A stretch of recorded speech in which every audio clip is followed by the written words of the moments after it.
반갑습니다.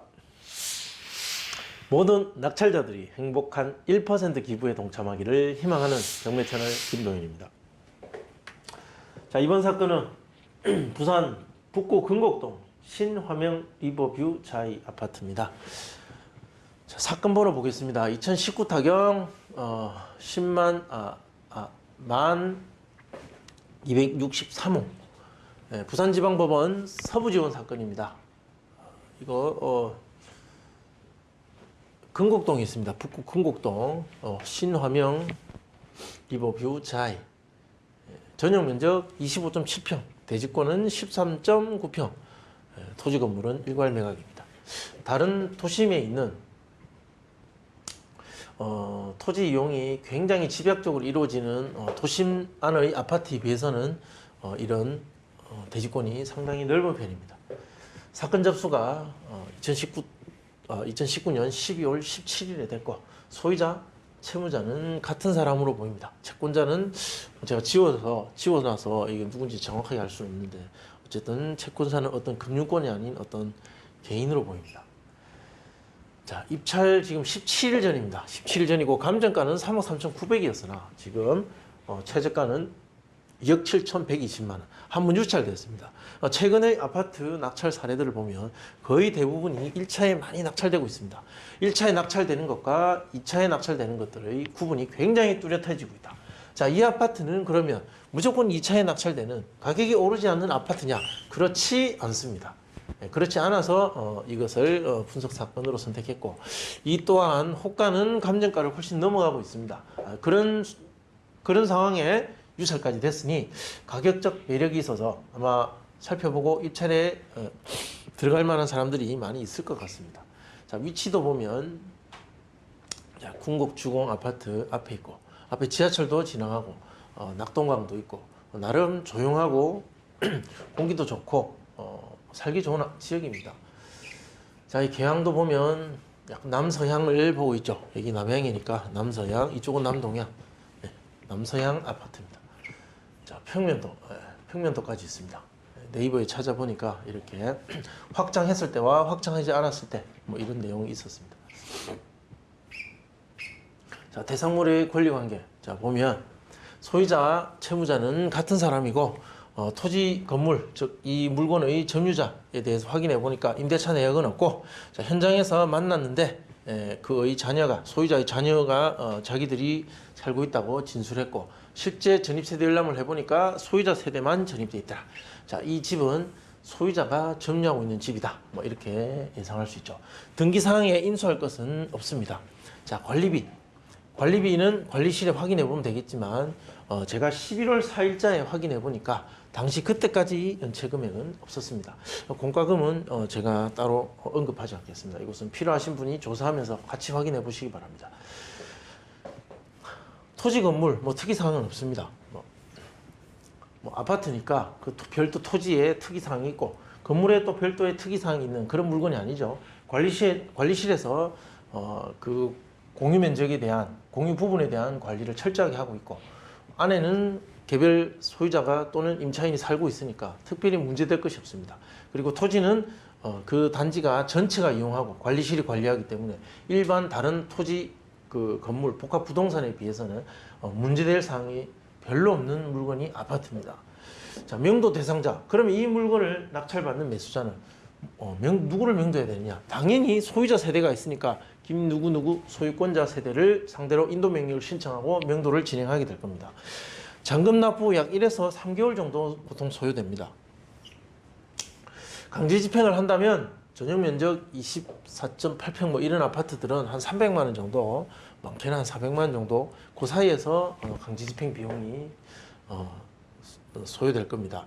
자, 이 이사 합의를 해서 이 비용을 강제 집행하느니 그냥 주고 협의해서 내보낼 것을 권장하고, 자, 명도 소송 가능성은 희박합니다.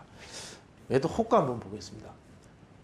이게 제가 11월 초에 11월 4일, 5일 그쯤에 제가 살펴본 자료라서, 지금 오늘은 15일인가 6일이죠. 그래서 약간 차이는 있을 수 있습니다. 한 열흘 정도 차이 나는데, 그 사이에 또 뭐 변동이 있었다면 다를 수 있지만, 일단 이 자료는 한 열흘 전에 조사된 내용이다라는 것입니다. 자, 호가 5억, 자 4억 천, 자 감정은 뭐 3억 6천 이런데 지금 호가되고 있는 것, 감정이 3억 3천인가 그렇죠. 감정은 3억 초반인데 호가되고 있는 것은 지금 거의 뭐 1억 5천 이상 차이 납니다. 이거 뭐 1억 원 정도 차이 나고요. 한 4천만 원 정도 훨씬 더 높은 호가를 기록하고 있습니다. 지금 보시면 저층임에도 3억 5천, 7층에 4억 5천, 뭐 4억 4천, 뭐 5억, 예, 천차만별의 가격대로 훨씬 높은 가격으로 호가하고 있다. 자, 실제 거래 사례를 한번 보면, 자, 최근의 거래 사례, 실제 최근의 거래 사례도 감정보다는 훨씬 높습니다. 3억 8,200, 3억 6,300, 1층이 3억 5천 기록했습니다. 1층이 3억 5천. 비슷한 평행대 보면 뭐 3억 3,900. 이때까지만 해도 특별한 차이가 없었는데 한 두세 달 지나오면서 3억 중반이었던 것이 거의 3억 후반으로, 3억 초반이었던 것이 3억 중반으로 대략 한 2, 3천 정도의 가격 상승이 있었다라는 것은 증명이 됩니다.